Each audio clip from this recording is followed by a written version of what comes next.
Come in.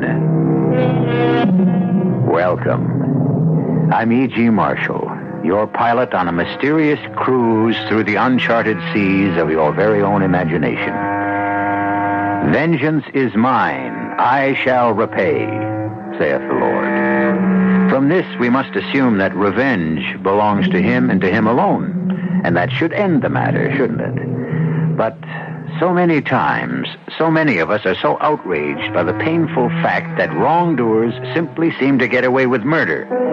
Well, don't bet on it. After all, if the Lord says he will repay, he is good for the debt. And if he chooses to make it a long-term note, he has plenty of time.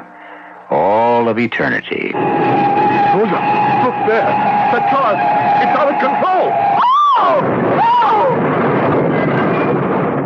Rosa, hurry. Maybe we can help these people. Benno, are they... Oh, no. They're dead. There's nothing I can do for them. Are you sure? I'm sure.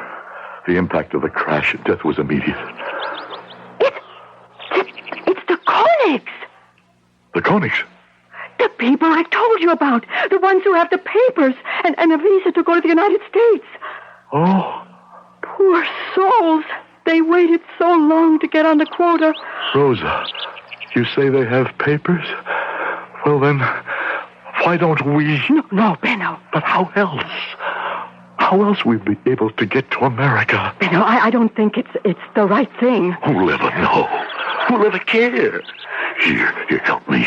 We'll take their papers. But it's stealing. Stealing? They can't use them anymore. They have better papers now. A passport to heaven. They won't mind if we use their visa to get to the next best place.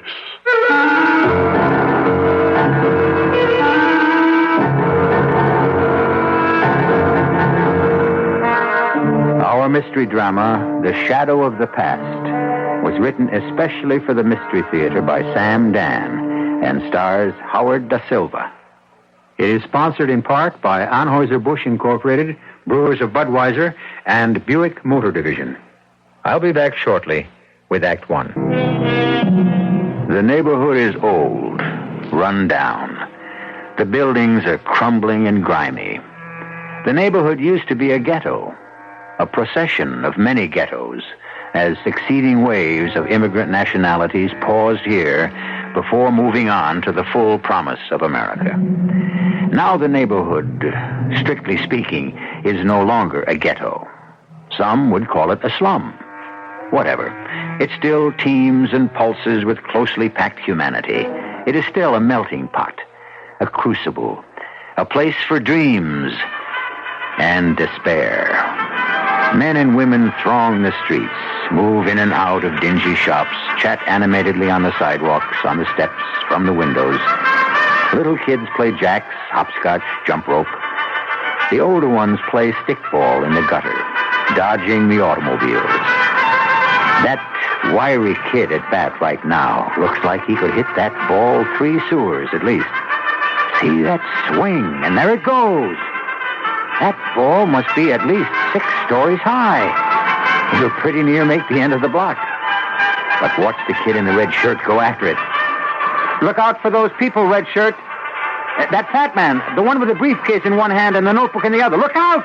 You'll run into him. I got it! He's out! He's out! The bomb, he's out! Oh, my eye! Oh, my eye! I can't see! What have you done to me? I'm blind! I didn't do it on purpose. Look! You could have killed me! Call an ambulance! I'm bleeding! Police! Well, wait a minute. You don't need an ambulance. You can walk right in and see Doc. You're right outside the doctor's Get office. your hands off me. I'll just go into jail. Yeah, sure. But first get that eye fixed, huh? Now, come on. Just up the steps right here. That's it. Hey, Pancho, you guys saved me my liquid butt, huh? That's it. Now, through the hall. I'll teach you to attack law-abiding citizens on the street. Okay, here we go. Now, ring the bell and walk in. Hey there, Mrs. Koenig. Oh, my. What is this, Joseph? I ran into him and banged up his eye. Doc Koenig? I'm blind. going blind. No, everything will be all right. Mister, I leave you in the best hands. Let me help you. This way. The doctor will see you immediately. Benno? No, bring him in, Rosa. Now, just sit down there. I'll answer it outside in the office. Well, now let me look at the eye. I'm blind. No. Nothing like that. Here, let me wash it out first. There, then we can see what we have. I know it does sting just a little bit. Did someone hit you? Hoodlum. One of those gangsters playing ball in the street. It's really quite superficial. Superficial? To who? To you? You don't feel it. I don't even think you'll have a black eye. I promise you. Now just relax. You don't live around here, do you? Me? Live in this pigsty. I just collect the rents. Well, it's hardly a pigsty. Mostly poor, hard-working people. Lazy, shiftless bums. I think I'd better put a dressing on.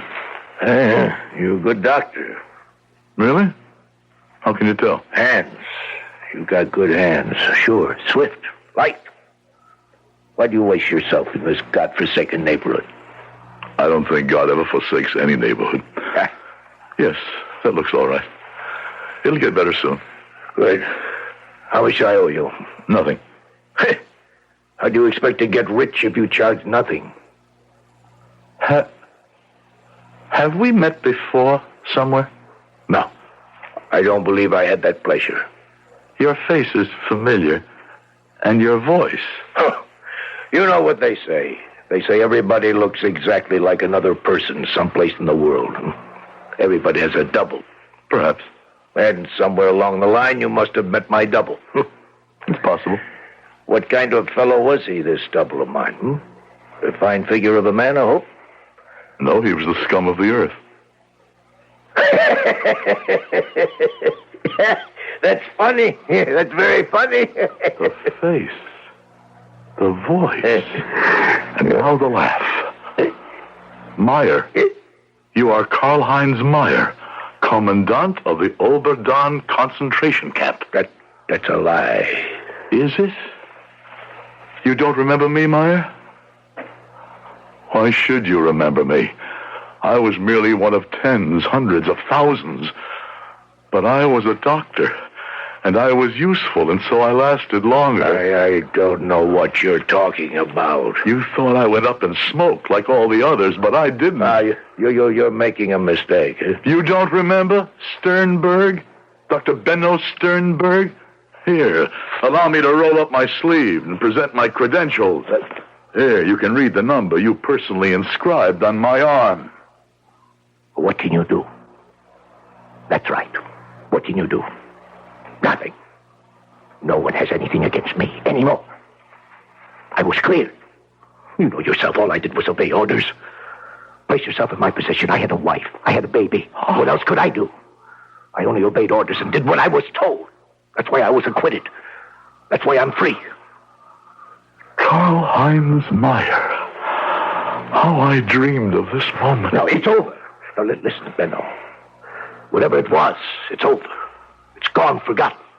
It's a past. It's dead. And now that the moment, the impossible moment has arrived, all I want to say is, get out. The past is dead. Get out before I disgrace myself in the eyes of God. No, wait. You are Benno Sternberg, huh? But why have you taken the name Koenig? Get out before I throw you out. Why have you taken the name Koenig? Are you in hiding? I said to get out. Or perhaps you are not in this country legally? That touched a nerve, didn't it? Is it true? Have I guessed it? You didn't really expect to fool your old camp commandant now, did you? Well, say something. Oh, still the same stubborn swine, huh, Benno? So you are here illegally. No, don't be afraid. Oh, I shall not betray you. Well, shouldn't you be grateful?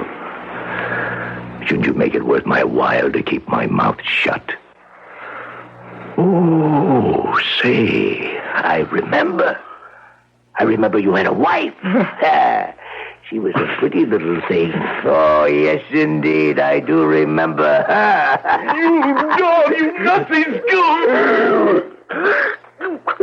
What did you do that?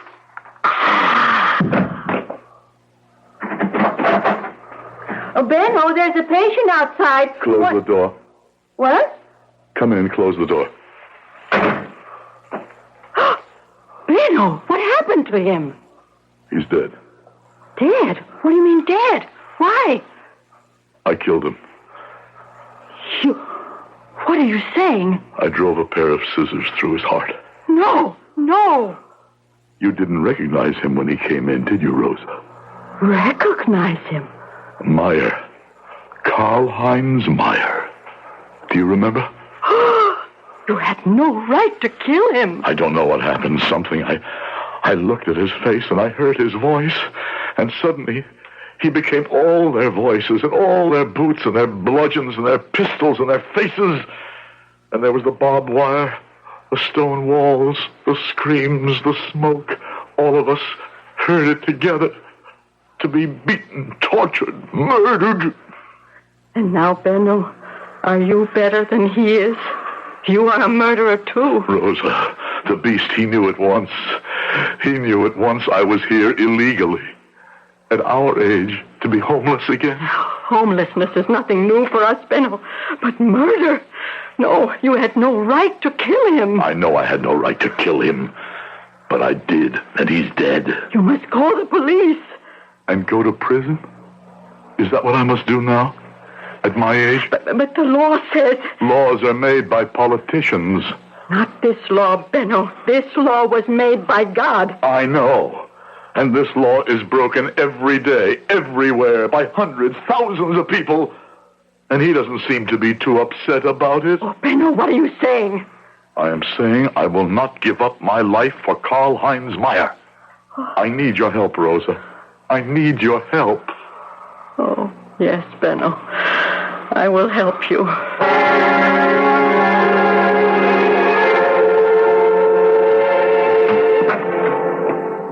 Benno. Yes? Benno. What is it? It begins. What begins? The business with the police. Rosa, what are you talking about? There is a policeman in the office. What does he want? He says he wants to talk to you. All right. He probably wants to ask me about Meyer. Oh, no. He's here to arrest you. Why? Because you killed Meyer. Rosa, they don't know that. They can't know that. Why did you have to kill him? Why? I can't bring him back, Rosa. Now I'll see this police officer. You wish to see me? I'm Dr. Koenig. Oh, thank you, sir. I'm Lieutenant Smith. Yes?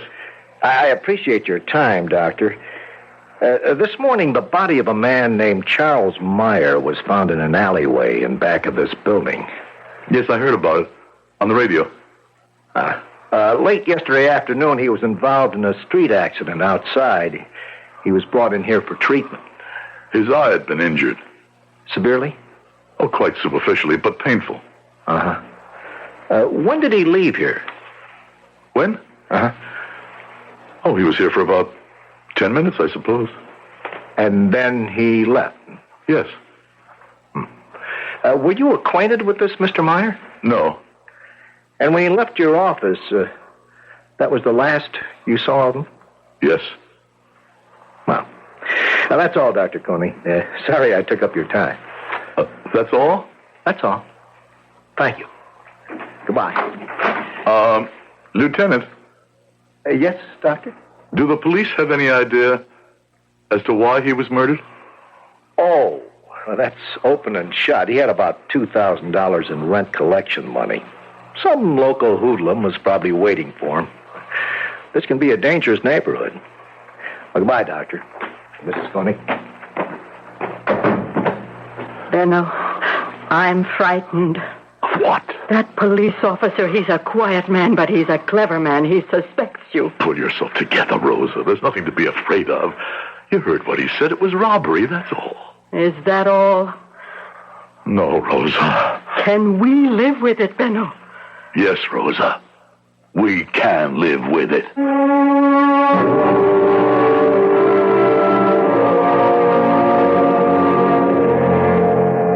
Benno will have to fight the habits and the personal morality of a lifetime.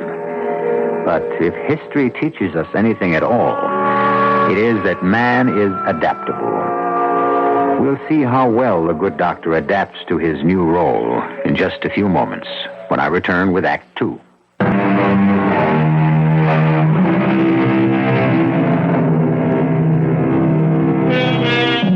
The days, the months, the years go by. Time is the great healer. The ugliest wounds close finally. And after a while, even the deepest pain subsides, and life goes on. It finds a new channel, a new purpose. The past is forgotten. Until one day, a door opens, and an evil presence enters the room. And once again, the past, the dreadful, horrible past, becomes again the unbearable present. When the past threatened Dr. Benno Sternberg, or Koenig, as he is now called, Benno struck at it furiously and killed it. However, society calls what he did murder, and Benno must find a way to live with it. Rosa, come, have your tea. Rosa. Yes. All day you stand there looking out at the window as if you expect someone. I expect someone, Benno. Who? You know who. The police officer. Rosa. Every time I see a policeman... I killed a man who deserved to die. You can't talk that way. They spoke that way. They decided who could live and who must die. How many appointments have I today? I'll look in the book. Why? Cancel them. I did that yesterday and the day before. I don't feel well. Benno, you know what you have to do. Don't tell me anything. Let me be. I killed Meyer, and it's over. Done with. It's in the past. And the past must be forgotten. The past is dead. Do you understand? Yes, Benno. I understand.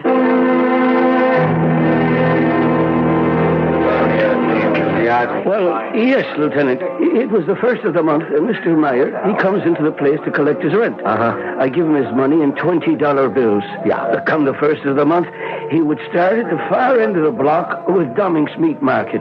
He collected from all the stores on this side of the street.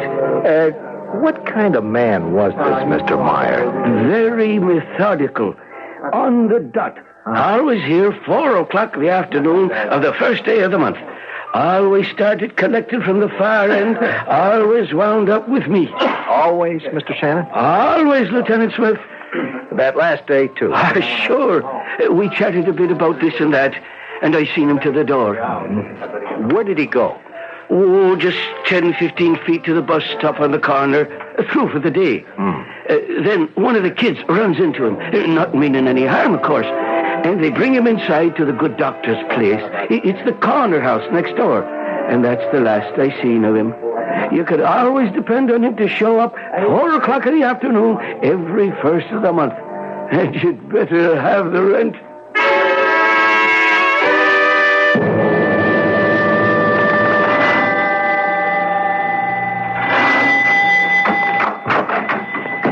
Hello, Mrs. Koenig. Oh. I'm sorry to bother you again. Is the doctor in? Yes. Won't you have a seat? This really won't take a minute. I'll tell him you're here. Thank you.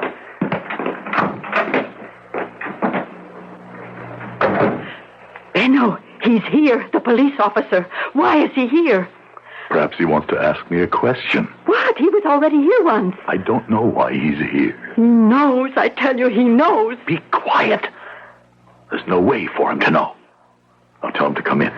Yes, but please, Benno, don't ask me to stay in here with you. Rosa, I need you. I can't help you, Benno. I'm too frightened. I would give us away.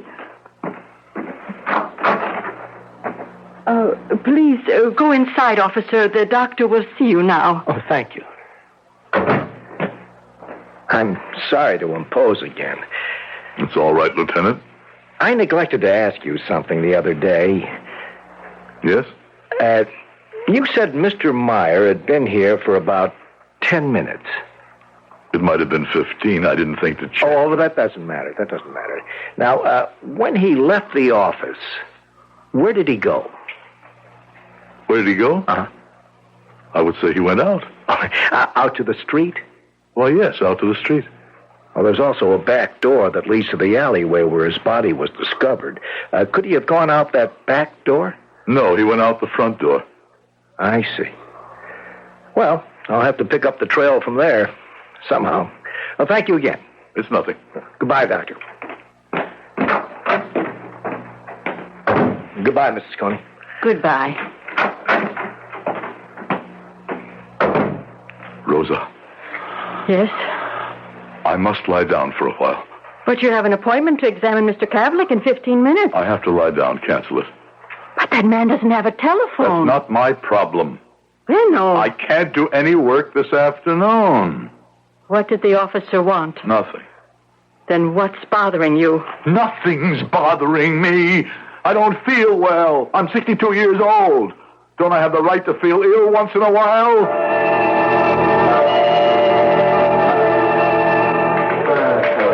Hey, Smitty.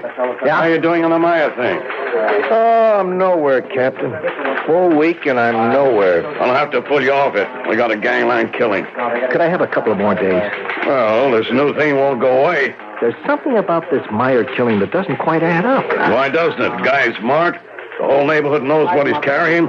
It's a miracle he hasn't been knocked off I before. don't know. Something bothers me. What? I don't know. And that's what bothers me. Oh, I'll get it, Captain. Homicide South, Lieutenant Smith. Lieutenant, this is Jerry Shannon. You know me. I own the saloon. Sure. What can I do for you? I think I can do something for you. What's that? I can give you the killer of Charles Meyer. Who is he? Who's the killer, Shannon? This $20 bill. See what it says? At last. At last, indeed. Old man Rumley has owed me 20 since the last days of the Eisenhower administration. Now, about a week ago, he struts into the joint, slams it down on the bar. At last, he says. At last, I agrees. And to commemorate this historic occasion, I takes pen in hand, makes this great inscription. This was one of the 20s I give to Charlie Meyer for the rent. And I shouldn't be astonished if that red smear was blood. And how did it come back to you? Not an hour ago, a local hooligan, Tommy Willis, he strolls in here, bangs the 20 on the bar, and buys drinks for the house. Tommy Willis.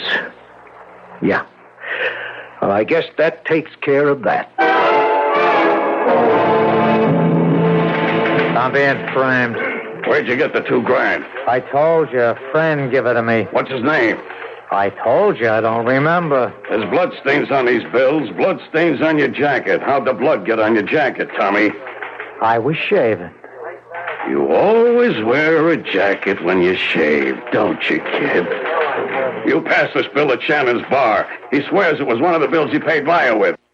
Come on, Tommy. The stenographer's ready. Don't you on yourself, cop. What's the truth, Tommy? Come on. I told you, Lieutenant, the guy give me the dough. No, Tommy. Tell us the truth.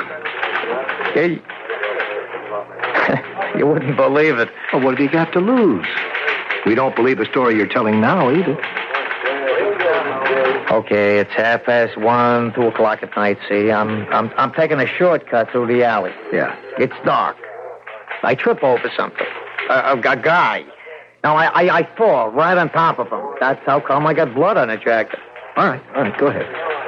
Well, I look close. Yeah. It's a stiff. Now, I didn't do it. I figure I better blow, but, Yeah.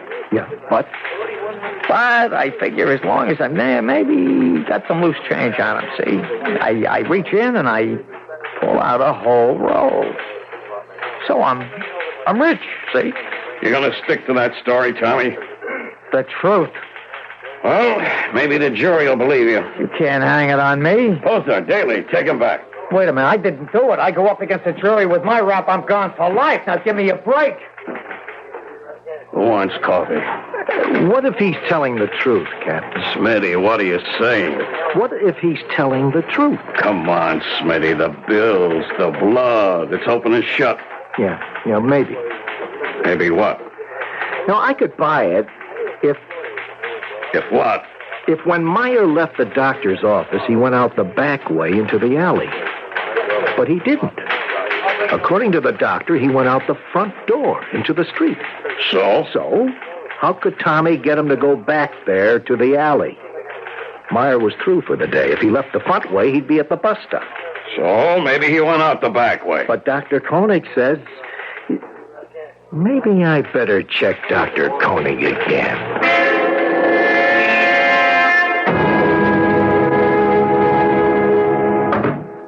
Benno, that police officer's here again. He wants to see you. Well, can I refuse to see him? What can he want? This is the third time he's been here. He must know something. Rosa, you must control yourself. Please, come in, sir. Thank you, Doctor. Thank you. I'm sorry to intrude. It's about Mr. Meyer again. We've made an arrest. What? We're positive we have the killer. Who is it? A young thug named Willis. Tom Willis. What will they do to him? Life, at least. But, there's one thing that has me stumped. I would be more certain it was Tom. You mean you're not sure? Well, I'd be 100% sure if I could resolve one detail. Now, you said Mr. Meyer left your office through the front door. Are you positive he didn't go out the back door? I'm only positive he left the office. I took it for granted that he went out into the street. Oh, then actually you didn't see him go out into the street. Oh, let me think. It was over a week ago, and Is something the matter, Doctor? I saw him. You saw him? Yes, I'm sorry you didn't ask me. Well, perhaps I should have asked you. I saw him come from my husband's surgery, come here into the waiting room. And I saw him to the door because he seemed a bit unsteady. And in the hallway, he turned to the right, which leads to the back entrance. So I remember I called to him. I said, "That's the back door." And he answered me, "It's all right. I know where I'm going." Well, then that clears it all up. I'm sorry I contributed to the misunderstanding. It was just that I naturally thought he would go. Oh, no harm done. I don't think I'll have to bother you again, Doctor, Mrs. Koenig. Goodbye. Goodbye, Lieutenant. Oh, Rosa. Now I'm in it too, Benno. Now I'm also a part of it. And that should be the end of it, shouldn't it? The police have a suspect with whom they're very happy. And certainly he would seem to be the ideal killer. If you were on the jury and didn't know what we know, wouldn't you vote to convict on this evidence? Of course you would. Is this Lieutenant Smith's last visit to Benno's office? You know it isn't. Be here when he calls again in just a few moments, when I return with Act 3.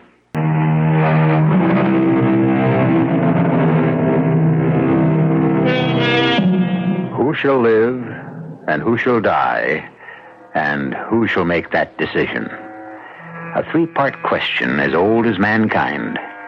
And for all that we have advanced, assuming, of course, that we have advanced at all, we have never even come close to answering any part of that question, let alone all of it. It's a question now that bewilders and bedevils Benno and Rosa Sternberg, or Benno and Rosa Koenig, as they have chosen to call themselves. 2 people who have never done anything wrong in a long and useful lifetime, until last week. And now, one crime must beget another. No. It would be different if he were somebody. What do you mean, somebody? Somebody that mattered. All of us matter. He's a hoodlum, a criminal. I won't die for him. Shall he die for us? Why not? Why not? Oh, my dear Lord. Rosa. When did you ever talk this way, Benno? Yes, you killed Meyer, but he poisoned you first. And the poison has spread. Soon it'll reach your heart. Soon you will talk like Meyer and the rest of them. Soon you will be like Meyer. Please, Rosa. Benno, can you let this boy die for you? Rosa, just once. Just once, let us be hard. Hard? Let us be smart. The way men must be if they want to survive. This is the world, Rosa. A world we never made, but this is what it takes to live in the world. To live? Live how? For once. For just once, and no more. Let someone else pay for us. For once, just once, let someone else be a victim. Is that what you want, Benno? I want to go on living, working, helping people with my skill. You haven't seen a single patient all week. I know, but I will. I'm better now. I'm ready. You will never be ready. No, I'm ready. Your right hand. See how it shakes? It's cold in here. It'll always be cold in here.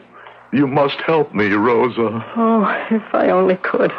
But Ben, that right hand of yours, it was used to kill. How can it ever be used to cure again? Unless you... I don't want to hear any more.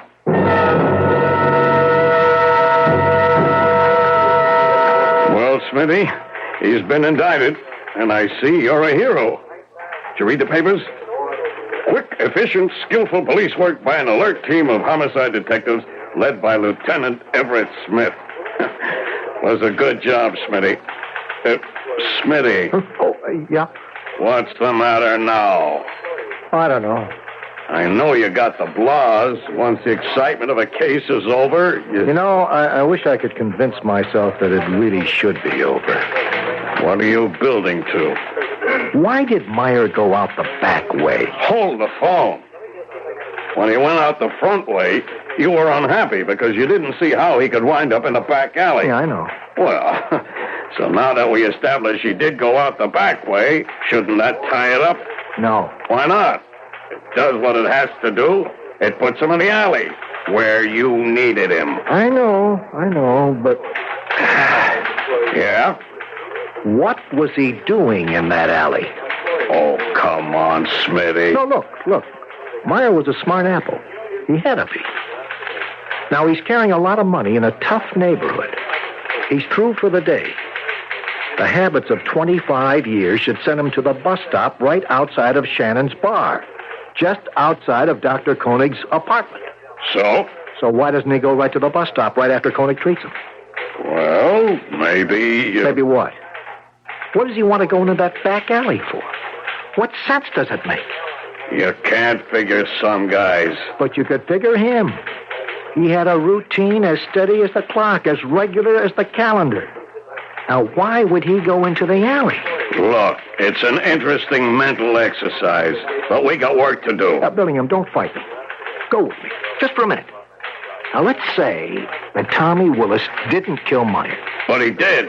The evidence This is for the sake of argument. Say we didn't have Tommy, all right? Where would we be? We would be exactly nowhere. And who would have been the last person to see Meyer alive? Dr. Koenig. That's who. Are you trying to drag the doctor into this? No, I'm just walking along a path. I don't know where it's going. Meyer gets hit in the eye accidentally. Right. He gets taken into Dr. Koenig's office accidentally. Right. Because this doc happens to be closest to the scene. Right. Why would Koenig kill him? I didn't say Koenig killed him. Well, what are you saying? I want another day on this case. Oh, Smitty. No, something's bothering me. What kind of line have you got to follow? If we discount Tommy... Now, I said if. What have we got? An encounter between Koenig and Meyer. Till now, we figured it a robbery. If it isn't, what is it? You got the floor. Why do we assume that Koenig and Meyer didn't know each other? Because Koenig said so. Yeah. You know what I want to do today? I want to check both of them out.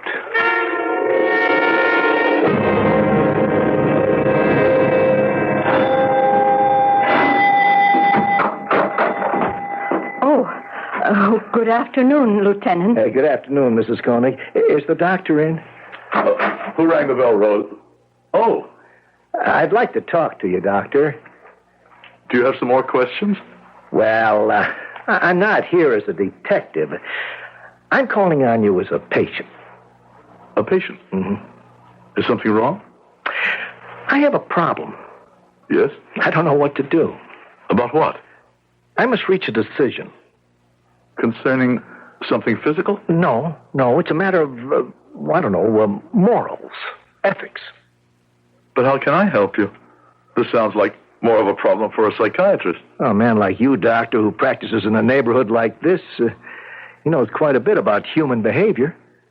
I've asked around. Folks here seem to think you're some kind of god. That's not really true.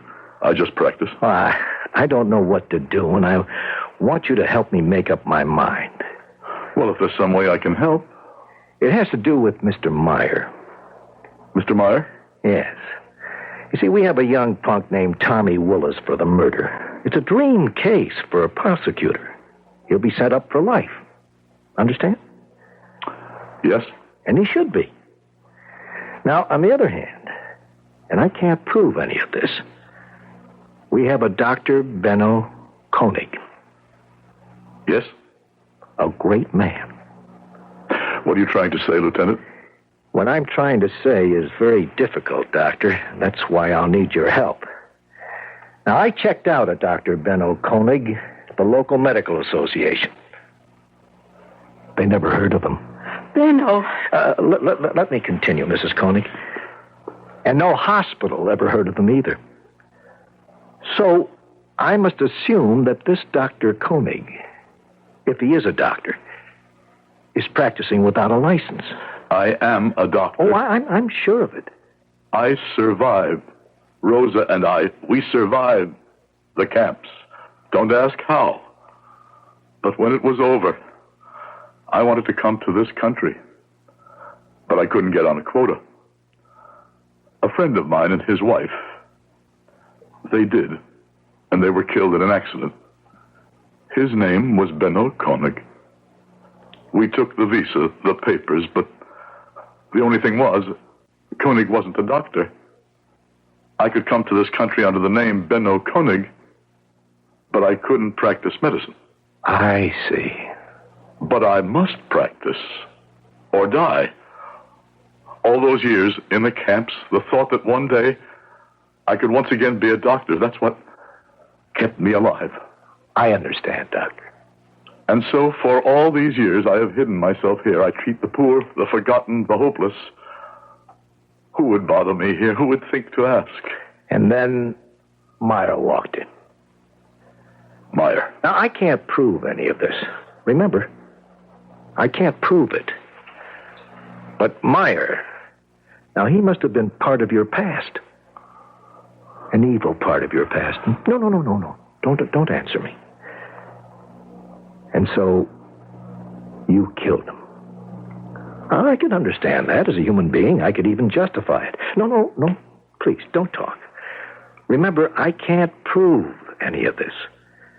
Even if we could establish that you did know Meyer, even if we could establish a motive from the past, we couldn't prove it. But I have a problem.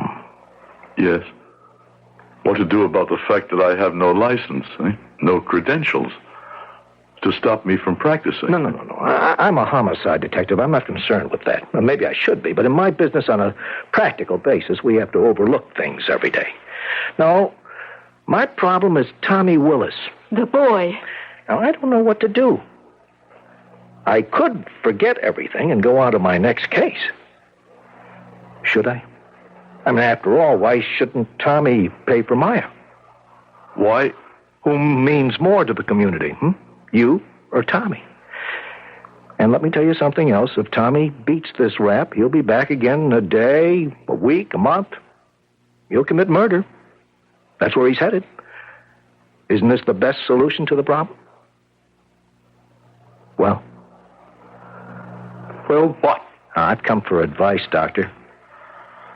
What should I do? I can't advise you. You can, Doctor. You can. You're a man of experience and wisdom. No. I want your advice. No. Benno. No. You must do what your conscience commands. What does your conscience command, Doctor? I say... Now, remember, the case against Tommy is ironclad. No one need ever know except us. There are poor people out there. You're their only hope. Isn't it better for you to stay here and help them? But I can't help them. I can't, not anymore. My hands, they're no longer the hands of a doctor. They're the hands of a murderer. Benno! Yes, Rosa. You were always right. I must pay. But Meyer was trash. This boy is no better. Remember who you're paying for. Still, I must pay. We must pay. And this is how we survive the Myers. Lieutenant, let me treat you for the problem you came in with. I can do it. And now I can do it. I murdered Camp Commandant Karl-Heinz Meyer. Hey, Doc. Oh, Joseph, that arm. What happened? It went right through a plate glass window. Come inside quickly. Oh, may I, Lieutenant? Oh, go right ahead, Dr. Koenig. You mean Dr. Sternberg? First, we must stop the bleeding. Would you mind waiting, Lieutenant? Dr. Sternberg will be with you in just a few minutes.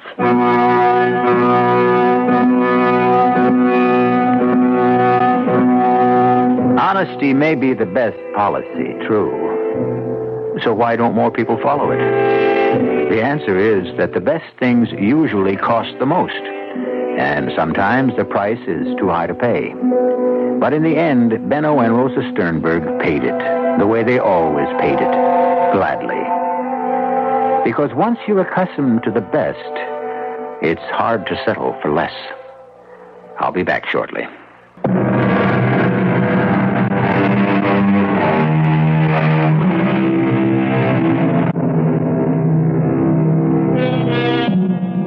The book says, by their deeds you shall know them. And it's always true. In the long run, they will do the same deeds over and over again. After all, the leopard doesn't change his spots, does he? The mayors of this world will go on being the mayors, and so will the Sternbergs. And where will it end? That depends on who will survive, and on whom each of us will choose to be. Our cast included Howard Da Silva, Clarice Blackburn, Sam Gray, Gilbert Mack, and Jack Grimes.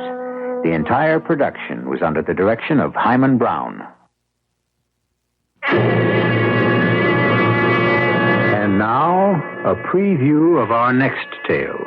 Everyone in this town seems to know what's wrong with my house except Helen and me. They know there's something wrong. That's all they know. Oh, and you know more, beautiful Zoe. Ah, yes. Behind those beautiful green eyes lies secrets. And your attitude is one reason why I can't tell you. You wouldn't believe me anyway. Try me. All right. The house you're living in doesn't really belong to you. That house was stolen from the daughter of Marie Laveau. Marie Laveau? Who's she? The most powerful Bokor in the history of voodoo. The beautiful black woman who ruled as the voodoo queen of New Orleans for half a century. You, Douglas Fenton, are living in the house of the voodoo queen. And she wants you out. Radio Mystery Theater was sponsored in part by Contact, the 12-hour cold capsule. This is E.G. Marshall inviting you to return to our Mystery Theater for another adventure in the macabre. Until next time, pleasant dreams.